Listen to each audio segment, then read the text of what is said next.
De petite à grande, Rosa Parks. Cet album est de la collection de La Courte Échelle. C'est écrit par Lisbeth Casey et Martha Antello.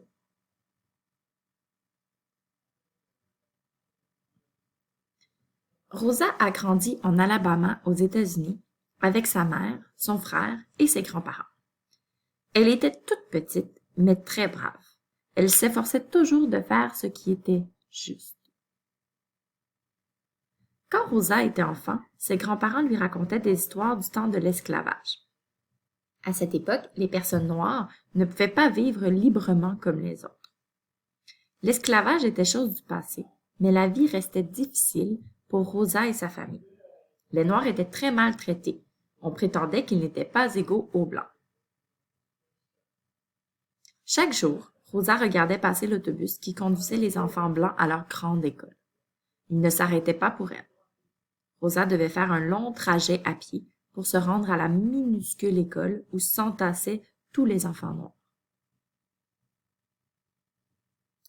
Rosa savait que ce n'était pas juste.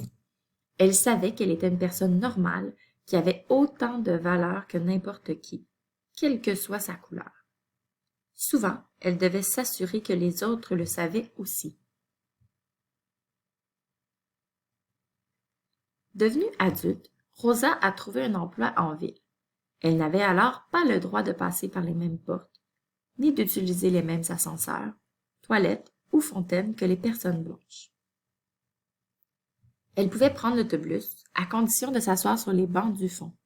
Sa vie était pleine de règles et Rosa savait qu'elles étaient injustes. Rosa est tombée amoureuse d'un homme qui s'appelait Raymond. Il essayait de modifier les règles pour que le monde soit plus juste et équitable. Bientôt, Rosa s'est aussi mise à travailler en vue d'obtenir plus de droits pour les Noirs et de l'aide pour ceux et celles qui étaient maltraités. Elle continuait jour après jour, même si elle avait parfois l'impression que rien ne changerait jamais. Un jour, alors que Rosa rentrait chez elle, un chauffeur d'autobus lui a demandé de se lever pour qu'une personne blanche puisse prendre sa place. Rosa n'en pouvait plus de ces règles absurdes. Elle s'est dit « Ça suffit » et elle a répondu « Non ».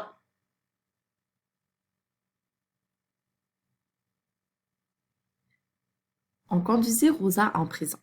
Elle n'avait pas peur parce qu'elle savait qu'elle défendait une cause juste. Quand Rosa est rentrée à la maison ce soir-là, elle a discuté avec ses amis et sa famille de ce qu'il fallait faire. Elle a décidé de continuer à se battre, peu importe les difficultés qu'elle rencontrerait sur son chemin. Dans tous les quartiers de la ville, les Noirs ont appris ce qui est arrivé à Rosa, et eux aussi se sont dit « ça suffit ». Rosa les a invités à ne plus prendre l'autobus tant que les règles n'auraient pas changé. Alors, ils ont marché pour aller à l'école, et au travail, et au magasin, sous le soleil comme sous la pluie. Rosa a traversé le pays, de New York à San Francisco, pour convaincre encore plus de gens de se joindre à la lutte pour le droit des Noirs. Un an plus tard, la Cour suprême a finalement reconnu que traiter les personnes noires différemment des personnes blanches dans l'autobus était injuste. Les règles allaient changer. Pour Rosa, il était devenu dangereux de vivre en Alabama. Elle a déménagé à Détroit, où elle a lutté afin d'obtenir des écoles, du travail et des maisons pour les personnes noires.